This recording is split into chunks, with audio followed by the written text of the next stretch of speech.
बिस्मिल्लाहिर्रहमानिर्रहीम जी। अस्सलाम वालेकुम।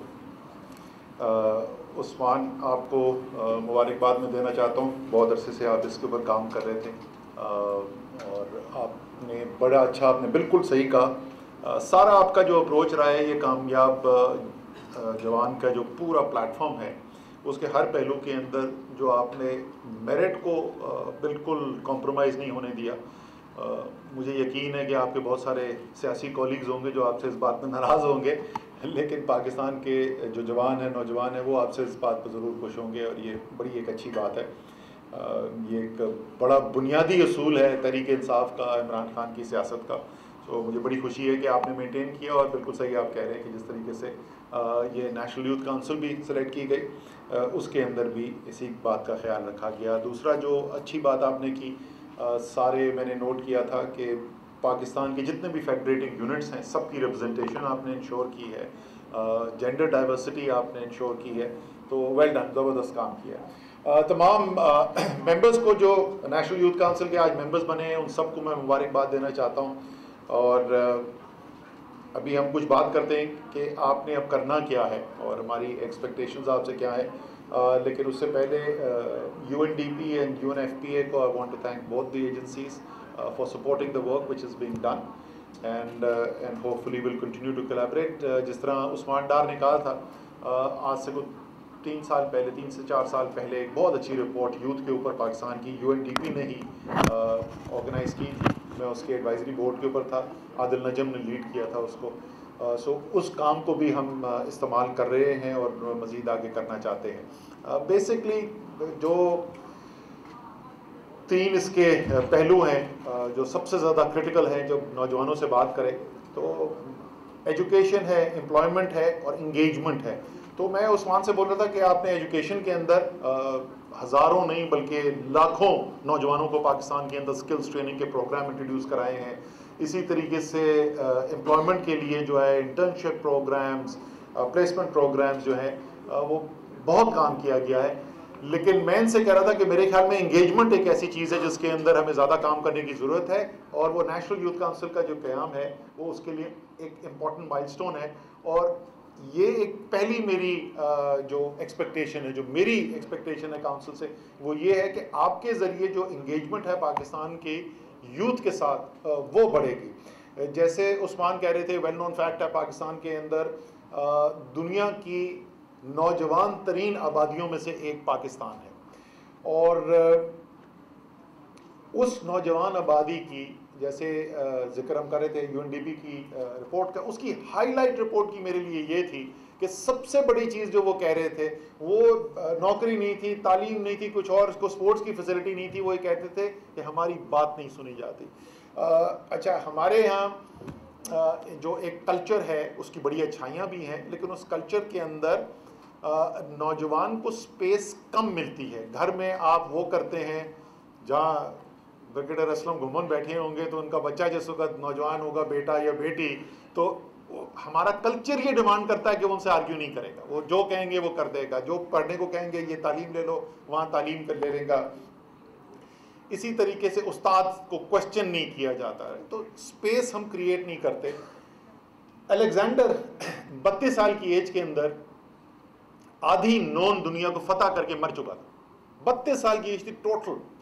आप बड़े ग्लोबल जो कैंपेन्स देखें तो आप शॉक हो जाएंगे। आप हिस्ट्री पढ़ें कि आप जो बहुत बड़े बड़े लीडर आपके दिमाग में बहुत बड़े वो कोई लीडर थे, तो वो 26 साल की एज के अंदर अपना नाम कमा के उनकी डेथ हो चुकी थी। मैं ये नहीं रेकमेंड करा कि हमें नौजवानों को जल्द मार देना चाहिए लेकिन हमारे यहाँ माशरे के अंदर जब तक आपकी 40 साल एज ना हो जाए और आपके आधे बाल सफ़ेद ना हो जाए तो आपकी बात को सीरियसली नहीं लिया जाता। सो नोबडी नो ये हम जब डेवलपमेंट की तरक्याती के काम करते हैं, तरक्याती मंसूबे भी करते हैं, मैं जब भी जहाँ का हम काम कर रहे होते हैं मैं खुद फिजिकली वहाँ जाता ज़रूर हूँ। जनूबी बलोचिस्तान के अंदर हमने जाके वहाँ पे पाया, लोगों ने बोला तो पागल किधर जाओगे, वहाँ तो कोई जाना इतना मुश्किल है। मैं पंजगूर गया, तुरबत गया, अवारान गया, गवादर गया। जब तक आप ग्राउंड पर नहीं जाएंगे आपको नहीं समझ में आती कि उनके क्या इशू है, और आप एक दफ़ा जाने से आप उनसे ज़्यादा नॉलेजेबल नहीं हो सकते। जो वो अपने मसाइल को जितना बेहतर समझते हैं वो आप नहीं बता सकते। तो इसी तरीके से नौजवान जितना अपने इशू को समझता है और अपने इशू के इलाज को, हल को समझता है, उतना मैं नहीं समझ सकता। बिल्कुल एक सिंपल स्टेटमेंट ऑफ फैक्ट है। इसलिए वो जो सारी एक्सरसाइज हमने की थी, जिसका जिक्र कर रहे थे उस्मान, हमने दुनिया में पाकिस्तानी नौजवान जो थे उनसे इनपुट मांगी, और वो इनपुट आने के बाद एक कंपाइल किया गया एक्शन प्लान। सो उसके अंदर भी I want to see national youth council का एक रोल होना चाहिए कि वो जो सिफारिशात सारी आई थी और उससे जो एक गेम प्लान इमर्ज कर रहा है, उसकी इम्प्लीमेंटेशन के अंदर इनका क्या रोल होगा। UNFPA फंडेड विजिट तो बहुत अच्छी बात है लेकिन वी वांट कि इनकी पार्टिसिपेशन जो है वो टोकन पार्टिसिपेशन मुझे नहीं चाहिए। मुझे सिर्फ ये नहीं चाहिए कि काउंसिल बन गई, तस्वीरें खींच गई, एक आपने आज लॉन्च कर दिया। आई वांट कि वाकई में फैसला साजी के अंदर ये लोग मिलकर शेप करें कि वो क्या पॉलिसी होगी, हमने पाकिस्तान के यूथ के लिए करना क्या है। So I am looking forward to that. उसके अंदर जो है एक चीज़ मैं रिपीट करना चाहता हूँ, मैं पहले अक्सर बात कर चुका हूँ।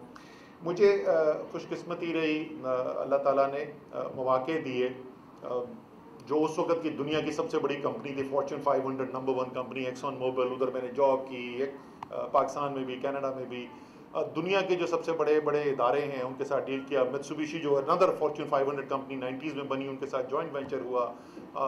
हार्वर्ड का प्रोग्राम किया, ऑक्सफोर्ड का प्रोग्राम किया, INSEAD का प्रोग्राम किया, बर्कले का किया, तो बेस्ट इंस्टीट्यूशन। वो किस्सा मुख्तसर दुनिया के कामयाब तरीन लोगों को से साथ काम करने और मिलने का मौका मिला। और मैं बार बार ये बात बोलता हूँ, ट्रस्ट मी, ये यकीन रखें, ये सिर्फ कहने की बात नहीं है। जितना टैलेंट इस बर्रे सगीर में, और मैं बर्रे सगीर कहता हूँ, जितना टैलेंट, चाहे वो बांग्लादेश वाले, इंडिया वाले, पाकिस्तान वाले, जितना टैलेंट इस बर्रे सगीर के अंदर है, दुनिया में बहुत कम ऐसे मुल्क मिलेंगे आपको। और मेरी एक थ्योरी है उसकी कि ये इतना ज़्यादा टैलेंट यहाँ पे, आप देखें पिछले 2 सेंचुरीज के अंदर किस तरीके से अमेरिका ने डोमिनेट किया। एक कदर मुश्तरक है ब्रिगेडियर साहब उनमें और हमने। ये जो बड़े सगीर था, ये मेल्टिंग पॉट था। यहाँ पे ग्रीक फोर्सेस ने भी आके कब्जे किए, यहाँ सेंट्रल एशियन स्टेट्स भी आए, यहाँ पे तुर्कमन भी आए, यहाँ ईरानी भी आए।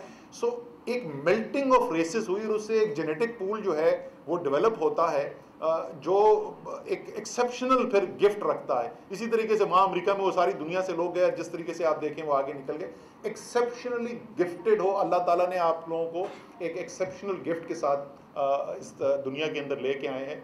और इसी सोच के साथ आपने आपकी जो पाकिस्तान की पॉलिसीज़ बनानी है, किसी सूरत में ये एक्सेप्ट ना करें कि आपसे दुनिया में कोई और बेहतर कोई काम कर सकता है। वो अभी बड़ी मुझे मुबारकबादें मिल रही हैं पिछले 2 दिन से, बहुत पाकिस्तान में वाह वाह हो रही है। वो इकोनॉमिस्ट की जो रिपोर्ट आई है कि कोविड की हैंडलिंग के ऊपर, in terms of Covid 3rd in the world, सब बहुत खुश हैं। मैं नहीं खुश हूँ। नंबर 1 क्यों नहीं है पाकिस्तान? पाकिस्तान नंबर 1 होने की सलाहियत रखता है। ये इमरान खान ने माइंडसेट क्रिकेट का बदला था। 70s की टीम एक्सेप्शनली गिफ्टेड टीम थी। वो जाके इंग्लैंड में ड्रॉ करके आ जाते थे, बड़े खुश होते थे। इमरान खान और जावेद मियांदाद आए, इन्होंने कहा जी हम दुनिया को हराएंगे, और माइंड में पहले तब्दीली आई और उन्होंने हरा के दिखाया, दुनिया को उन्होंने हरा के दिखाया। सो आप दुनिया में किसी से कम नहीं है। सिर्फ एक आखिरी में 2 चीज़ें अगर आप आपस में अपने दिमाग में पैदा कर लें, अपनी सोच के अंदर पैदा कर लें, और अल्लामा इकबाल से ज़्यादा कोई, और अगर आप में से कोई अभी अल्लामा इकबाल को नहीं पढ़ता है, ज़रूर पढ़े। हर नौजवान के लिए अल्लामा इकबाल पढ़ना बड़ा ज़रूरी है, ताकि आपको एक अंदाज़ा हो कि आप में अल्लाह ताला ने क्या पोटेंशियल देकर, सलाहियत देकर भेजा है इस मुल्क के अंदर या इस दुनिया के अंदर। और एक शेर अल्लामा इकबाल का, मैं उसी पे ख़त्म करूँगा। खिरत को ग़ुलामी से आज़ाद कर, सबसे पहले आपने अपने आप को अल्लाह ताला के अलावा किसी के सामने आपने अपने से कोई बड़ा किसी को नहीं मानना। इज्जत एहतराम बुजुर्ग की जरूर करें, लेकिन कितना भी ताकतवर हो, खिरत को गुलामी से आजाद करो। कैसे आजाद करते हैं ब्रिगेडियर साहब? Absolutely not is the manifestation of that. ये कोविड की हैंडलिंग के अंदर हमें वो मैं क्या उनका नाम नहीं लेना चाहता, वो लॉकडाउन शोर में चाहे क्यों जी? गोरों ने कह दिया जी। इम्पीरियल की स्टडी एक है सियासतदान, उन्होंने कहा कि असद साहब येल की स्टडी में यकीन रखते हैं, मैं इम्पीरियल की स्टडी को मानता हूँ, क्योंकि वो इम्पीरियल की स्टडी में ये लिखा हुआ था कि 10 अगस्त को 78,000 बंदा पाकिस्तान में एक दिन में मर जाएगा। इम्पीरियल ने कह दिया तो फतवा हो गया।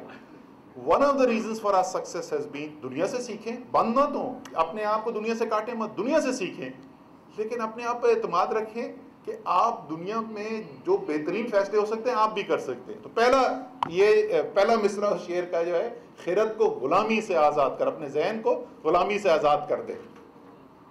और दूसरा मिसरा उसका है कि जवानों को पीरों का उस्ताद कर।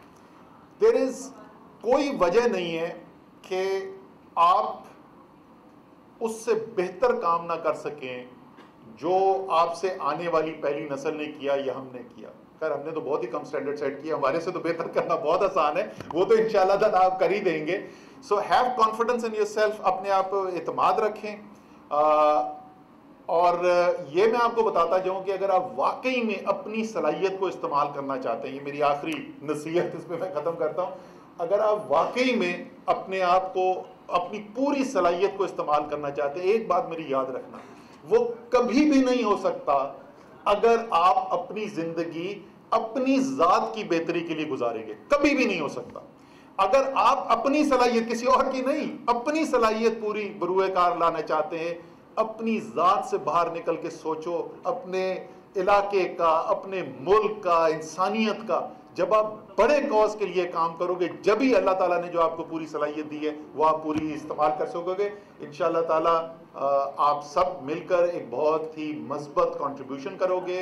ये नेशनल यूथ काउंसिल जो बनी है वो इंशाअल्लाह ताला पाकिस्तान के नौजवानों की जो इश्यूज़ है उसकी तर्जमानी भी करेगी और उसके अंदर एक एक्टिव रोल भी अदा करेगी उस बेहतरी की तरफ जाने के लिए। बहुत बहुत शुक्रिया जी।